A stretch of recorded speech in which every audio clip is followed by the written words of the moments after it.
directly involved in the society of his time. And the society of his time is very similar from various viewpoints to the society in which we live today. At least that is something that the Islamists have got right when they say that indeed this society, the world, the geopolitical situation of the world today can somehow be compared to the geopolitical situation at the beginning of the 14th century, when you have the Mongols ruling Iran and Central Asia and threatening the Mamluk Sultanate of Egypt, invading Syria in 1299-1300, then converting to Shiism around 1306 with Uljai II, and then threatening again to invade Syria and Egypt around 1310. And it is under that threat of a world power that is threatening the Muslim world in its existence that indeed Ibn Taymiyyah operates. The Crusaders are over.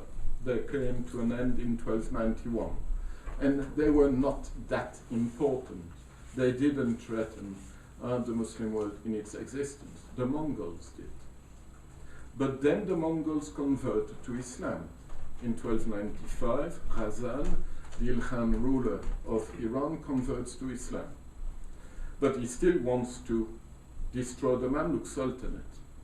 So what do we do in Syria when we have those new Muslim rulers in the east still threatening to invade this traditionally Muslim country, Syria and Egypt? Ibn Taymiyyah will propose a theology of war. He will start saying that they are not real Muslims. They converted, but in fact they are still ruling on the basis of the great law of Genghis Khan, the Yasa or Yasa, and not on the basis of the Sharia. So they are not real Muslims, and so we should fight them. And those three anti-Mongol fatwas that were written by Ibn Taymiyyah at the beginning of the 14th century have become in the 20th century probably the most widely read text by Ibn Taymiyyah among Muslim extremists and terrorists. You find those anti-Mongol fatwas quoted by Abdessalam Faraj in Egypt, the electrician who is behind the assassination of President Sadat in 1981. You find those three anti-Mongol fatwas quoted in Algeria by Ali Belhaj, the number 2 of the Islamic Salvation Front in the 1980s, 1990s, during the civil war in Algeria. You find them quoted by Osama bin Laden. So they are a very widely read text, but they are totally misunderstood, because Ibn Taymiyyah developed this takfir theology against an invader that had turned towards Shiism, that was famous for the massacres it had committed in Damascus in 1299 and in 1300 while it was occupying Damascus. As for Ibn Taymiyyah's relation to the Mamluks, and the Mamluks were, as you know, ethnically also from Central Asia for most of them. They were also Turks or Tatars who had been given a bit of Islam and a bit of Arabic when they were given power in Egypt. But they were not that more faithful to the Sharia than the Mongols themselves. But towards them, Ibn Taymiyyah was always faithful, even when they were putting him in jail.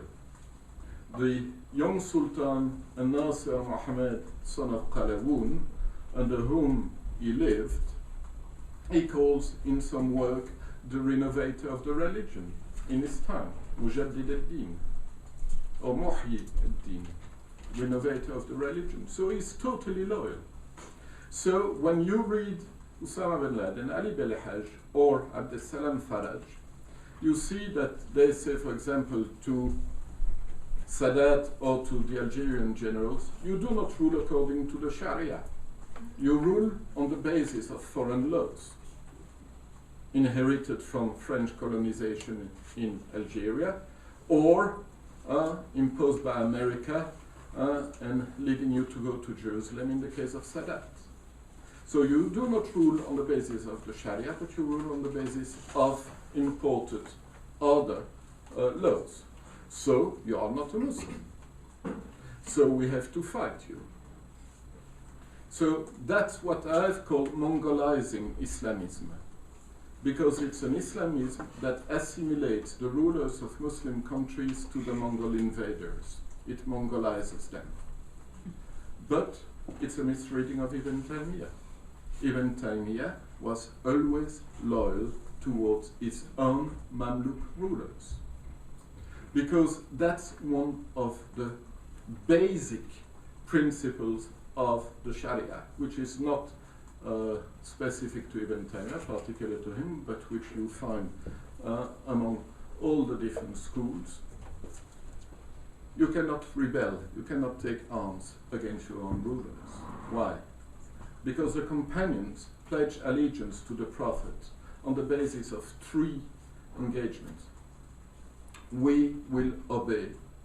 We like it or we do not like it. We will obey. We will not dispute the authority of those who exert it.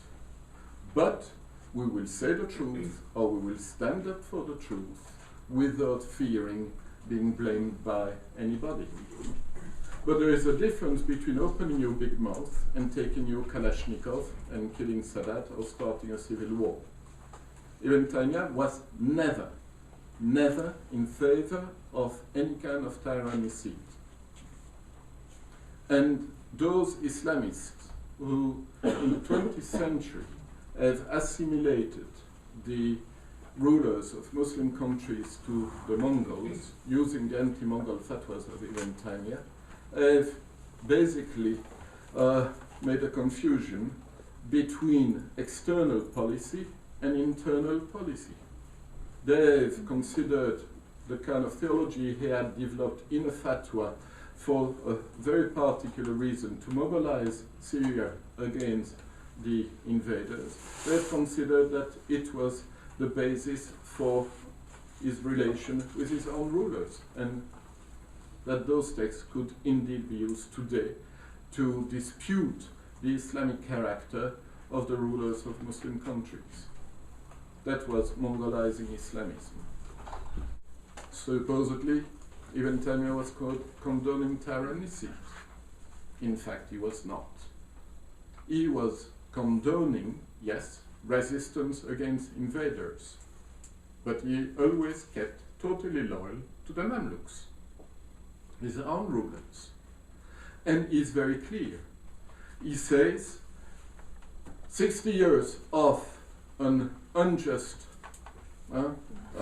despotic ruler or imam are better than a night without imam.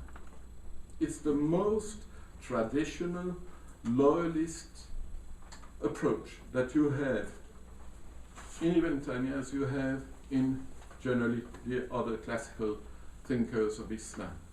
Because when you start civil war, you know where it starts, you don't know how it ends. And very often, he explains, you think that by starting fighting a ruler, you will be able to correct the evils that you are refusing in those rulers. But in fact, the harm that you are going to do by taking arms against those rulers is much bigger than the evils that you are trying to correct. And he will say, and you can read it in the book among other statements, he will say that you can even start any kind of crusade, let's use that terminology, any kind of moral crusade if there is no chance of success. If the expected collateral damage is worse than the harm you are trying to find a solution to. For everything you need tadabbur. You need to go for the lesser evil. And lesser evil sometimes means being patient. And he is very clear. He speaks then in an autobiographical way, and he says, if indeed you are forced by a ruler, by a power, to change your views on the religion, and you accept to do so, then you are not faithful to the religion. But if refusing to share the views of the power leads the power to jail you, to harm you, to beat you, to imprison you, فَهَذَا سُنَّةِ اللَّهِ أَنْبِيَائِهِ وَالَّذِينَ اتَّبَعُوهُمْ. That's the way God deals with his prophets and those who follow them. So you have this so-called father of the Islamic revolution, or spiritual ancestor of Islamism, that says, if indeed you are forced to change your ideas and you do not accept that, and you are then harmed for your ideas, and you are in prison and you are jailed, and even if you are killed, that's the way God deals with his prophets and those who follow them, and that's the way you should go. It's very clear. You have, from this point of view, rather than condoning tyrannicide, you have all the texts you need in Ibn Taymiyyah for civil disobedience and accepting martyrdom in defense of your ideas. It's not taking your Kalashnikov. It is accepting to die. And he goes further and he says, and those ideas are not specific to him. You find them among all the classical, most of the classical thinkers of Islam. And he says, and if you are forced by some system to kill somebody else, but yourself you know that this order is unjust, you have to refuse obeying that order. And if it means that you are going to be killed, so be it. Your life is not worth more than the life of the person that you were asked to kill. So it's not just passive resistance there. It is passive resistance to the point of accepting self-sacrifice. And somehow I was speaking with friends about that, and they were saying, no wonder they don't teach us those texts in Muslim countries very often. That's exactly the kind of text they don't want us to hear about. But those are the texts that you have in this guy who is supposed to be an extremist. That's for the first accusation. The second accusation of Nathana de Longbas is the so-called strict division of the world into Dar al-Islam and Dar al-Harb. It's this accusation which I studied in this book, and in the French version it was called Mardin, because it's a very famous fatwa by Ibn Taymiyyah. You know, Mardin is this lovely little city in southeastern Turkey today. In the time of Ibn Taymiyyah, it was a little satellite state, the satellite of the Mongol Empire of Iran. The rulers of Mardin were Muslims, but they were part of the Mongol Empire of Iran. Population was mixed, Muslim and non-Muslim. And Ibn Taymiyyah is asked, is Mardin part of Dar al-Islam or is it part of Dar al-Harb? Are we allowed to start attacking Mardin? And Ibn Taymiyyah answers, Mardin is not part of Dar al-Islam and it's not part of Dar al-Harb. It has a third status, Hukm Thalit Murakkab. It has a composite status, which means that in a very precise case, we have there a text by him showing that already in his time he considers that this strict division of the world into two different spheres is irrelevant. Situations in which he lives are far more complex, and this division is based on the work of some jurists. It's not canonical, and in many places we will have situations that are more complex. And then when you look for other texts about ahkam al-diyar, the status of places, are places part of the Dar al-Islam or part of the Dar al-Harb? Should we fight them, or can we consider them as part of the world of Islam? What does he answer? He says, ahkam al-diyar, the status of places, differ, vary, according to the states of the hearts of the people who live in it. أحكام الديار تتغير بحسب أحوال قلوب سكانها. أحوال قلوب سكانها, the states, the spiritual states of the heart of the people who live in those places. That's what he takes into consideration. And that's a position which has nothing to do with what very often Islamists in the 20th century have said. And in this book, in which I translated and studied Mardin's fatwa, the fatwa of Mardin by Ibn Taymiyyah, also looked at a few modern authors to see how they were using it. For example, Muhammad Abdel Salam Faraj, the same Egyptian electrician I've already referred to. But also Abdallah Azzam was the mentor of Osama bin Laden in Afghanistan. Also the Sheikh Abdul Aziz al-Jarbour of Saudi Arabia, and two others. And I look at the way they have understood that Mardin fatwa. And it's very funny to see that some of those Islamist thinkers who have great respect for Ibn Taymiyyah have even greater difficulties with him about this fatwa, because they can't accept it, because they have a very political understanding of what an Islamic state should be. And they misunderstand what Ibn Taymiyyah says in that Mardin fatwa. Because to justify that Mardin is not part of the Dar al-Islam, he says Mardin has not the status of a Dar al-Islam, because a Dar al-Islam التي يجرى فيها أحكام الإسلام. Dar al-Islam would mean that أحكام الإسلام, the rules of Islam, are implemented in that place. So you look on the CD-ROMs of the writings of Ibn Taymiyyah, and you try to find what he means by Ahkam al-Islam. And for him, Ahkam al-Islam is the right for a Muslim to have his body washed when he dies and to be buried in a Muslim cemetery and similar things.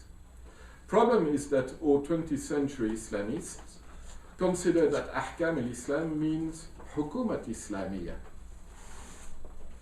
So they slip from the status, the rules of Islam, towards an Islamic government.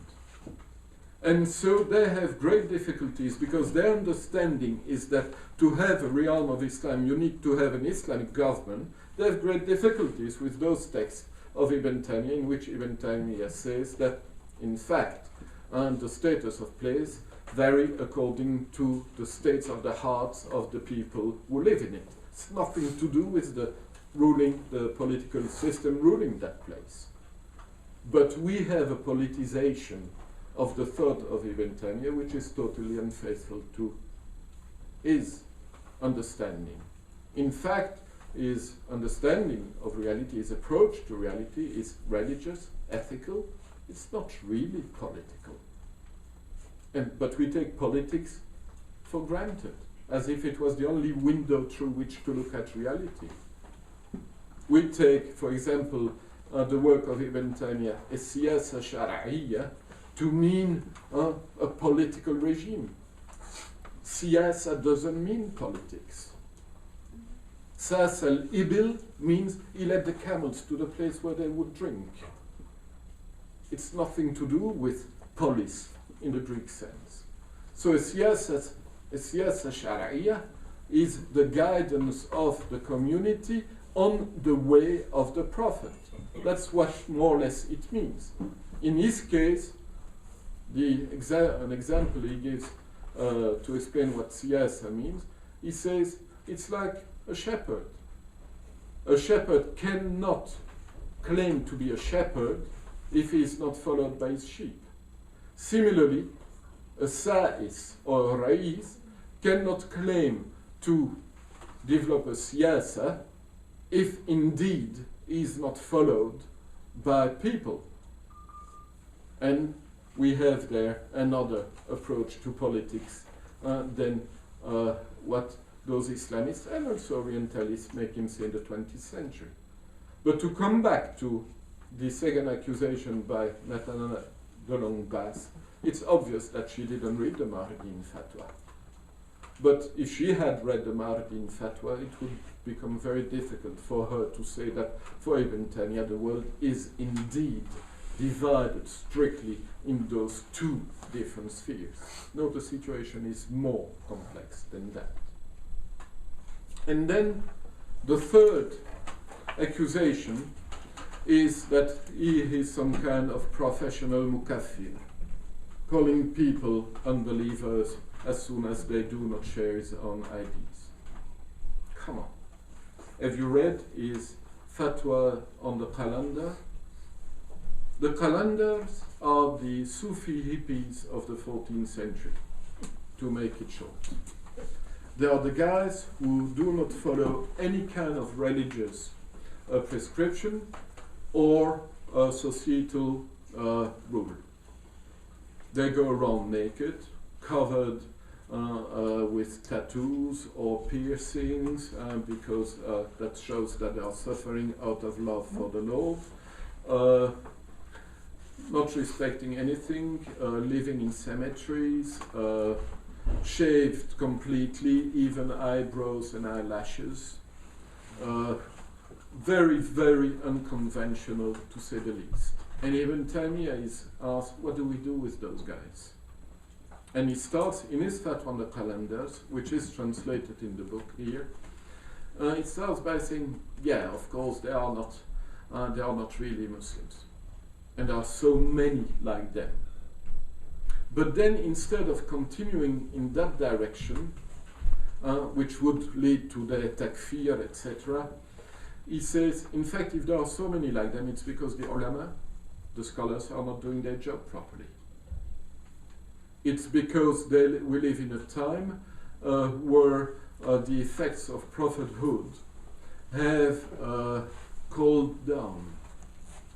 And in fact, we live in a time which can be illustrated by this hadith, sahih, which I call the hadith of the forefathers. A time will come when we will know nothing anymore of the religion. We will not know prayer, we will not know how to fast, we will not know about pilgrimage, we will not know anything of the religion. We will just remember that our forefathers were saying there is no God but God. Not even that Muhammad is the messenger of God. And some companion said to the Prophet, that will not help them. And the Prophet, peace be upon him, answered 3 times. It will save them from the fire, it will save them from the fire, it will save them from the fire. So just a time will come when people will know nothing of the religion anymore, but only remember that their forefathers were monotheists of some kind, and that will save them from the fire. And instead of pursuing into the takfir, into the anatomization of the calendars, Ibn Taymiyyah prefers to go that way, and saying, in fact, if you have new converts to Islam who are not practicing the religion properly, if you have people who were born far away in the steppe, like the Mongols, far away from the centers of Islamic knowledge, you cannot call them unbelievers. You have to educate them. And he goes further. And he says, you can never call anybody an unbeliever unless not only you have all the reasons to do so, but also you have answered all the objections against doing so, which is another program. You can have many reasons, you must have all the reasons. But if there is any objection against calling somebody an unbeliever, because he hasn't got the required education, because he is new in the faith, because he is going through bad times, because, and you can add all the circumstances that should be taken into account, you cannot condemn him in any way. And we have there, in that fatwa, on the calendars, a treatise on tolerance. And in fact, the final position of Ibn Taymiyyah on this question is exactly the same that you have in Al-Ghazali. If you read, for example, the Faisal al-Tafriqa by Al-Ghazali, who dies in 1111, and is translated into English, the limits of boundaries by Chairman Jackson, Al-Ghazali says, Inna takfir fi khata, amma sukut fala khatara fi. In calling somebody an unbeliever, there is a risk, there is a danger. In keeping silent, there is none. And that's, in fact, is also the position of Ibn Taymiyyah. Who advocated the use of force against non-Muslim rulers. So that's a question. It's a question of jihad. Independently of the spiritual aspects of jihad, which I will come to in a minute, Ibn Taymiyyah is utilitarian. He's a pragmatist. You cannot start any kind of jihad if there is no chance to win it. Okay? You cannot go into any kind of armed conflict if you are just a little group, because it doesn't make sense. So those are just practical reasons. And then when we go for more spiritual ones, the hadith it refers about jihad is the hadith authentic, unlike the one of the lesser and the greater jihad, which is not authentic. It's the hadith which says, Afdalul jihad kalimat haq amam sultan jari. The most eminent jihad is to speak the truth in front of a despotic sultan. Kalimat haq. So that's what he calls the greatest jihad. And then he doesn't deny that, and it would be not honest for Muslims to deny it, that like other religious or ideological communities or societies, we believe that there are some values that at some point, if all other means have been exhausted, deserve to be defended by the use of force, if all other options have failed, okay, and in different cases.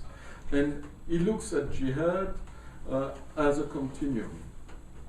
And he says, in fact, we have to start with tawbah, repenting, because that's jihad and nafs. It's fighting against our own sins. That's what we have to start doing. And from tawbah, we can go to hijrah. Hijrah as fleeing away from our own sins and fleeing away from sinners, putting some distance between them and us. And if indeed we are able to do so, perhaps correcting them, and then from Tawbah we go to Hijra, and from Hijra we go to Amr bil Ma'ruf, wa Nahi anil Munkar, commending good and forbidding evil. With our heart, with our tongue, or with our hand. And then that can lead as a continuum, as a long spectrum towards jihad in a military sense. But you have had to go through all this spectrum first before reaching that option. And then he says, if you go for jihad for any other reason than i'la kalimatillah, to make the word of God the most important, the highest, this is not jihad. If you go for jihad because you are angry, that's not jihad. If you go for jihad because of any kind of emotional reason, that's not jihad. If you go for jihad because of any kind of material reason, that's not jihad. So, before going into jihad, after looking at all the practical reasons and looking at the spiritual aspects of it, I think that there are many, many things that any kind of Muslim who would think about jihad would have to deal with before going into that kind of behavior. I remember while I was living in Oxford, I had at some point access at some documents of the British anti-terrorist police. They asked me to look at some documents. They were in fact transcripts of conversations in a terrorist cell that had been bugged. I looked at it as if they were medieval documents. They wanted a report on that. You can find it on internet. You type on Google Michot report, the lawyer of those guys put it on internet. And they asked me for a report. And those conversations were very interesting because the guru, the cell leader, who was trying to transform his followers into some kind of Muslim Schwarzeneggers to send them to Afghanistan, supposedly, was always complaining that they would come late to the meetings. And so he would say, you should realize that if you want to be a mujahid, first you should come on time. Because the etiquette is part of jihad. The adab is part of jihad, and you have to start with that. At least there he was right. At least there he was right. But some of his followers were also right, because when he was telling them, we are going to go for some jogging with 15 kilos on our back and try to be serious, not 5 kilos like last time, make it seriously. You read in the transcript, someone must raise his finger and say, can't we go fishing instead? And so they are not interested in jihad, they just want some collective entertainment for young Muslim males between 20 and 30. So, but you can read the report on the internet if you're interested. It shows you that jihad is a serious thing. It's not just because you are angry, because there is some injustice, going, killing everybody. That's not jihad. That's dealing in a bad way with your own psychological problems. To come back, Ibn Taymiyyah taking part in jihad, yes. While the Mongols are occupying Damascus without taking the citadel after their victory at Wadi al-Khazinda at the end of 1299, so they are for a few months occupying Damascus, but not the citadel, which they cannot take. Ibn Taymiyyah is the heart of the Damascene resistance against the invader and the occupant. He is famous for having gone to Razan, who is camping outside of the city. That's where he will meet not only Razan, but his famous vizier, the Ilkhanid historian Rashiduddin Fazlallah al-Hamadani. and also different Mughal commanders. He will obtain the liberation of their Muslim and non-Muslim prisoners. And it's a famous episode. If you look at the Musalsala that has been produced, I think by the Qatari TV or some other Gulf state about the life of Ibn Taymiyyah, it's a totally stupid thing that they have done.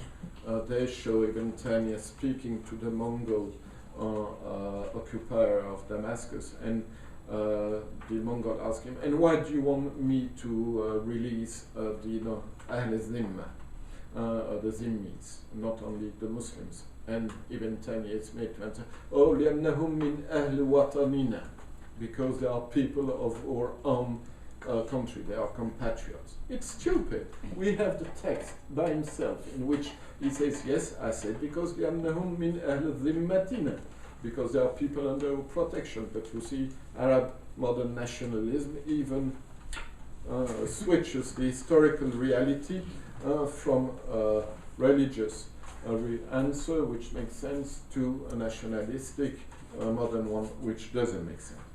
And then the second time he directly took arm was for the Battle of Shakhab in 1302, when the Mongols come back and this time will be defeated. And Ibn Taymiyyah is famous then for having given the permission for the Muslim Mamluks not to fast, because the battle was taking place during Ramadan, and he said in a fatwa, eat properly, drink properly, and you'll do another day of fasting later, but you need to be strong for the battle. And he was on the battlefield himself. So those two moments, and resistance in Damascus and then his participation in that battle, are famous. What do we do with to try to improve government? We open our big mouth. From this point of view, the difference between the way Egyptians got rid of Sadat and got rid of Mubarak is fantastic. It seems that in 30 years they have gone from a kind of revolution that was very similar to French or Russian revolutions to what an Islamic revolution is, which is you open your big mouth, you demonstrate, you get killed if necessary, but you do not take up arms against your own rulers. And when you compare the end of Sadat, who was killed, assassinated, and the end of Mubarak, there is a big improvement in the Islamization of Egyptian societies and their understanding of political Islam. And this time it seems to have worked. Let's hope so. Dar al-Harb and waging, I would go there from Ibn Taymiyyah to one of his best modern scholars, which is Sheikh Qaradawi. Sheikh Qaradawi, who says, what sense does it make to call to war against some enemy when you have to buy your weapons from that enemy? It doesn't make sense. And so that's a pragmatic reason, among others. And it's surely not some groups that have the authority to call for jihad. In his case, at the beginning of the 14th century, he believes in some kind of cooperation between the fuqaha or the ulama and the umara, the emirs. But he reminds the emirs that they in fact have no other authority than the authority which is recognized to them by the people. And he says you cannot claim to be an imam if there is nobody praying behind you. You cannot claim to be in charge as a ruler if nobody follows you. So you better develop some kind of cooperation with your so-called subjects. And at the end of the day, it must be a collective decision. And this collective decision, although it can be led or implemented by the emirs, will always have to be also based on the fact that an emir is nothing without the people who have recognized to him the power that he is exerting upon them. And that's why, that's another famous formula, at some point he says, you are not an emir, you are an ajir, which means you get a salary from me. That's what he considers an emir is. An emir has no divine power to rule, he is just under contract with the community, and that's how the relation should be between the emir and the people who are more commanded by him. And so the decision to go into jihad will have to be taken by the authorities, but if the authorities are not followed by the people, all that, we have taken for granted that political Islam, as was developed during the 20th century, was faithful to Islam, or faithful to Ibn Taymiyyah, among other things. I think that there is a lot of text that should also be taken into consideration. And I have alluded to some, but you have within not only an empowerment of the community, but also an empowerment of individuals. Because on the last day, it is individuals who will meet their Lord. It's not a government, it's just everybody. And again, those are texts that he writes in the Minhaj as-Sunnah against the absolutism of the Mongols. He says, just remember the Prophet, peace be upon him. We have this, he is the last Prophet, he is the Sayyid al-Bashar, he is the master of humans, and he is told by his Lord to be good and not to be to have a hard with them, because they would go away from him if he's too hard with them. And himself then says, you take me for an arbitration, one of the two of you is more eloquent than the other, and I might give a right to one of you who doesn't deserve it, but he has been more eloquent than the other. So if that is the case, let him know that I have given him nothing else but a part of the fire of Jahannam. Which means that instead of imposing his authority, he is asking us at the last, at the end of the day, to use our own judgment and the purity of our heart. Every order, every decision that we are submitted to cannot be implemented automatically.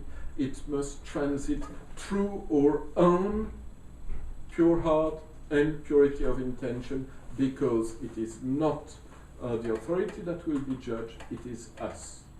And there can't be any obedience to a creature while disobeying God. If that is not a very modern type empowerment of individual conscience, I don't know what it is. But it goes in parallel with a disempowerment of authorities. And then I don't know how you can have some kind of Islamic government that would impose a particular reading of the religion. He says, very interestingly, look, rulers are obliged by Islam to protect the non-Muslim minorities, the Ahl Dhimma. It is one of the duties of Muslim rulers to protect those non-Muslim communities living among them. So even more so, it is one of the duties of the rulers to protect Muslims from each other by making sure that diversity of opinion is implemented. No Muslim group having any kind of right to impose its views on the others. And the rulers, instead of imposing his own reading of the religion, has got to impose the respect of diversity of opinions. Where does he say this? So Ibn Taymiyyah writes this? Yeah. Where? I can give you my French translation. It's going to be published. But I think it's in the Minhaj soon. No. That one is in the Majmu' al-Fatawa. It's the text he writes in jail during the last 2 years of his life. Okay. First, about Ali. I'm not a specialist of the criticism of hadith, but his main position is that the tartib al-fadl, the hierarchy of eminence of the four well-guided caliphs corresponds to the historical order of succession. So the most eminent for him is Abu Bakr, then Umar, then Uthman, then Ali. That is for him very clear. So the order of succession corresponds to the order of eminence. And that's the main principle, and it's perhaps on that basis then that he will question the authenticity of a few hadiths. For example, the so-called appointment in Khadir Khom, etc. He will have to say, no, they are not authentic, or he doesn't accept the isnad, but I haven't studied that in particular. So about his Sufism, that's much clearer. He has the greatest respect for al-Jilani, yes. He comments on the Futuh al-Ghaib of al-Jilani. He has a difficulty about al-Hallaj, because, you know, al-Hallaj, who was executed in 922, al-Jilani said,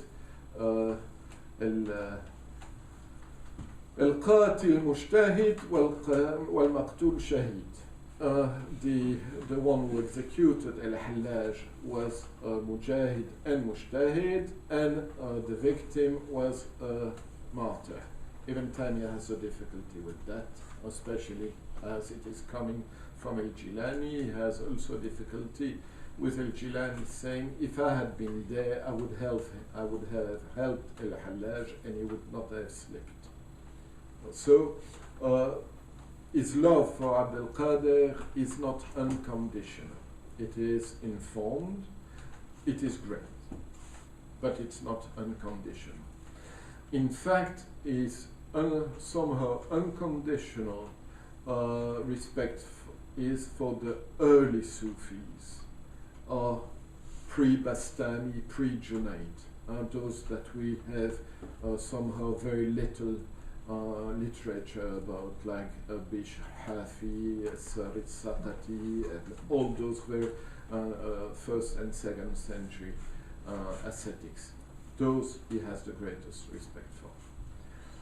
Was he himself a Qadiri affiliated to a tariqah as a Maqdisi as claimed? Not everybody agrees with Maqdisi's argument.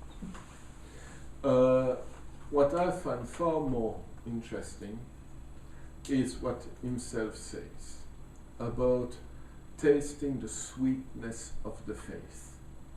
And you have a language which is of a very high spiritual value when he starts speaking about love of God and being loved by God, and the necessity to taste the sweetness of the faith, not just obeying formally to the prescriptions of the religion. I don't know what Sufism is. I don't know if that is Sufism, but I know that that is very deep spirituality. But the question is indeed, what is Sufism? Because there are so many different dimensions. In his case, I would say the kind of Sufism for him would be, you want to fly high, go deeper into the Sharia. Then you'll fly high. Oh.